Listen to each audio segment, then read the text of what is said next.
এসেছি আবারও কিছু ভিডিও নিয়ে, যে ভিডিওতে আপনাদেরকে আমি গাইড দিতে পারি আপনারা ইউজড ল্যাপটপ কেনার ক্ষেত্রে কি কি পদক্ষেপ নিতে পারেন। আমরা প্রথমে যখন কোনো ডিভাইস পারচেস করতে যাব, তো সেই ডিভাইসের অবশ্যই কন্ডিশনটা আমরা আগে দেখে নিব।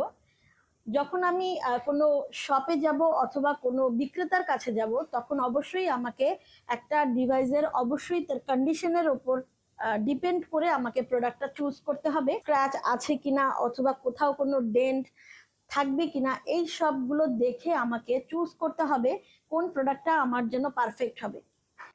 আমরা যারা একটা ল্যাপটপ কেনার ক্ষেত্রে অনেক ধরনের পদক্ষেপ গ্রহণ করে থাকি, তো তার মধ্যে প্রথম পদক্ষেপটি হলো আমরা একটা প্রোডাক্টের কন্ডিশন দেখব। কন্ডিশনটা দেখার পর আমরা অবশ্যই সেই ল্যাপটপটি অথবা ডিভাইসটি আমরা চেকিংয়ে রাখবো যে ডিভাইসটির কোনো অংশে কোনো স্ক্র্যাচ, ডেন্ট অথবা কোথাও কোনো ভাঙা থাকে কিনা।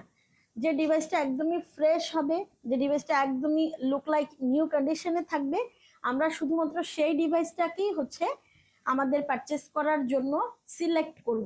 আমরা যখন কোনো প্রোডাক্ট পারচেস করতে চাই, তখন আমাদের খেয়াল রাখতে হবে আমরা যেন বিজনেস সিরিজটাকে সিলেক্ট করি।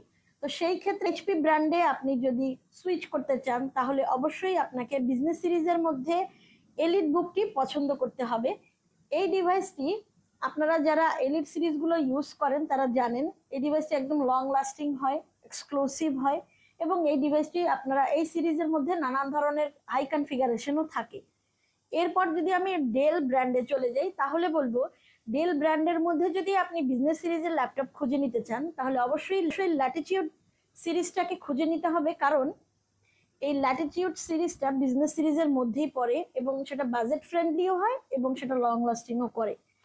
এরপর যদি আমি লেনোভো সিরিজে যাই, তাহলে অবশ্যই আমি সিলেক্ট করব থিঙ্কপ্যাডে, কারণ থিঙ্কপ্যাড ডিভাইসগুলো আমরা বিজনেস সিরিজের ল্যাপটপ হিসেবেই বলে থাকি। এই থিঙ্কপ্যাড প্রোডাক্টটি একদমই স্লিম কন্ডিশনের থাকবে এবং এই ল্যাপটপটিও আপনার বাজেটের মধ্যে থাকবে। আপনি চাইলে বিজনেস সিরিজের এই মডেল এবং সিরিজগুলো পছন্দ করতে পারেন। এরপর আমরা যারা ল্যাপটপ পারচেস করতে চাচ্ছিলাম, তারা আমরা আসলে কোন মাধ্যম থেকে পারচেস করতে চাচ্ছিলাম সেই দিকটা অবশ্যই আমরা খেয়ালে রাখবো, কারণ আমরা যখন মার্কেট প্লেস থেকে প্রোডাক্ট কিনি, তার মানে যারা আমরা অনলাইন থেকে পারচেস করতে চাই, তাদের অবশ্যই খেয়াল রাখতে হবে যেন প্রোডাক্টের লিগ্যালিটি থাকে, এই ডিভাইসটা যেন আপনাকে কোনো হ্যারাসমেন্টে না পড়তে হয় প্রোডাক্টটি কিনে, এবং সেই সাথে আপনি যেন কোনোভাবেই বিধ্বস্ত না হন। এছাড়াও আমরা যেতে পারি, যদি আমরা কোনো সেলারের মাধ্যমে নেই অথবা কোনো শপ থেকে নেই, তাহলে অবশ্যই একটা ট্রাস্টেড অথবা আপনার খুব পরিচিত কোনো সেলার থাকে, তাহলে অবশ্যই তার কাছ থেকে পারচেস করতে পারেন। সেই ক্ষেত্রে আপনি খুব ভালো একটা প্রোডাক্ট নিয়ে যেতে পারেন, কারণ প্রত্যেক সেলাররা আপনাকে একটা ওয়ারেন্টি প্রোভাইড করবে, আফটার সেল সার্ভিস দিবে। দ্যাট মিনস আপনি যখন ল্যাপটপটা পারচেস করবেন, অবশ্যই সেলার অথবা শপ থেকে পারচেস করতে পারলে সেটা সব থেকে ভালো হবে। এরপর যদি আপনি চুজ করেন আপনার কোনো রিলেটিভের মাধ্যমে কিনতে চান অথবা কোনো রিলেটিভ আপনাকে প্রোডাক্টটি সেল করতে চায়, সেই বিষয়টা একদমই আলাদা। কারণ আপনি রিলেটিভের কাছ থেকে নেবেন, সেই ক্ষেত্রে প্রাইস এবং কন্ডিশন এগুলো আপনি অনেক বেটার পাবেন এবং সেই সাথে আপনার একটা ট্রাস্টেড একটা প্লেস থাকবে। একটা ডিভাইস কেনার ক্ষেত্রে অবশ্যই আমাদের আরো খেয়াল রাখতে হবে যেন আমরা একটা ল্যাপটপের ব্যাটারির দিকে পুরোপুরি ফোকাস দিই, কারণ একটা ল্যাপটপের ব্যাকআপটা নির্ভর করে তার ব্যাটারির উপর। আপনার ব্যাটারিটা যত ভালো হবে, তার লংজিবিলিটিটা আরো বেশি ভালো হবে। একটা ব্যাটারির হেলথটাকে আপনি দেখে চুজ করে তারপর ল্যাপটপ কিনতে পারেন। সেই ক্ষেত্রে আপনাকে অবশ্যই সেলারের কাছ থেকে না শুনে, সেই ক্ষেত্রে আপনি সেলারের মুখে না শুনে আপনি নিজেই জাস্টিফাই করে আপনি ব্যাটারির হেলথটাকে চেক করে প্রোডাক্ট পারচেস করতে পারেন, এতে করে আপনি ব্যাটারির লংজিবিলিটিটা ভালো পাবেন। এরপর আসেন ল্যাপটপের ডিসপ্লে। আপনি যখন কি কাজ করবেন এবং আপনি যখন একটা ল্যাপটপ পারচেস করবেন, তখন অবশ্যই সেই ল্যাপটপের ডিসপ্লেটাকে অবশ্যই গুরুত্ব দিবেন, কারণ ডিসপ্লের উপর অনেক কিছু নির্ভর করে। আপনি যখন কোনো কাজ করবেন, গ্রাফিক্সের হোক, অটোক্যাডের কাজ হোক কিংবা প্রোগ্রামিং এর হোক, সেই ল্যাপটপটার ডিসপ্লেটা যদি পারফেক্ট না হয়, তাহলে আপনি কোনো কাজই করতে পারবেন না, কাজ করেও আপনি সন্তুষ্ট হবেন না। যার কারণে ডিসপ্লেটা মারাত্মকভাবে আমাদের জাস্টিফাই করা উচিত, যাতে করে আফটার সেল অথবা আপনি বাসায় যাওয়ার পর কোনো ধরনের প্রবলেম ফেস না করেন। সেই ক্ষেত্রে আপনি টেস্ট করতে পারেন, ডিসপ্লে টেস্ট আছে, কিছু সফটওয়্যার আছে, আপনি চাইলে সেভাবে আপনার ডিসপ্লেটাকে চেকিং করে তারপর পারচেস করতে পারেন। এরপর আসি আমরা একটা ডিভাইসের স্টোরেজ নিয়ে। একটা ল্যাপটপ আপনি যখন পারচেস করতে যাবেন তখন অবশ্যই আপনি মাথায় রাখবেন আপনার বাজেট, এবং আপনার বাজেটের ওপরে সবচেয়ে বেশি প্রাধান্য দিবেন হচ্ছে স্টোরেজ। কারণ একটা ল্যাপটপের স্টোরেজ বারবার চেঞ্জ করা যায় না, সেখানে আপনার অনেক ডাটা থাকে, এই ডাটাগুলোকে বারবার ট্রান্সফার করাও অনেক প্রবলেম।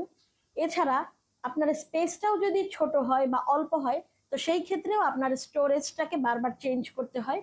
সুতরাং আপনি যখন একটা ডিভাইস পারচেস করবেন তখন সেই ক্ষেত্রে আপনাকে অবশ্যই মাথায় রাখতে হবে ল্যাপটপের স্টোরেজটা যেন একটু ভালো লেভেলের থাকে, অথবা ডিভাইসটা মিনিমাম যেন 512 জিবি হয়। আর সেই ক্ষেত্রে অবশ্যই ল্যাপটপের পারচেস করার সময় আপনাকে মনে রাখতে হবে যে ল্যাপটপে যেন এসএসডি ব্যবহার করা হয়। যদি M.2 অথবা NVMe হয় তাহলে তো আরো ভালো, আপনি ভালো স্পিড পাবেন।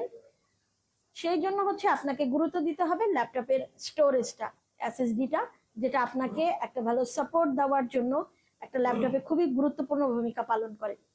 এরপর আসি একটা ল্যাপটপের ওয়েব ক্যামেরা, যেটা আপনারা দিয়ে অনেকেই হচ্ছে বিজনেস মিটিং করছেন, অথবা জুমে ক্লাস করাচ্ছেন, অথবা আপনি হোয়াটসঅ্যাপেও কল করার জন্য ব্যবহার করতে পারেন। তো একটা ল্যাপটপের ওয়েব ক্যামটা একদমই মেজর, যেটা আপনি প্রাইভেসি শাটার সহ নিয়ে নেবেন। কখনো কখনো আমাদের প্রাইভেসি মেনটেন করতে গেলে প্রাইভেসি শাটারটার খুবই প্রয়োজন হয়।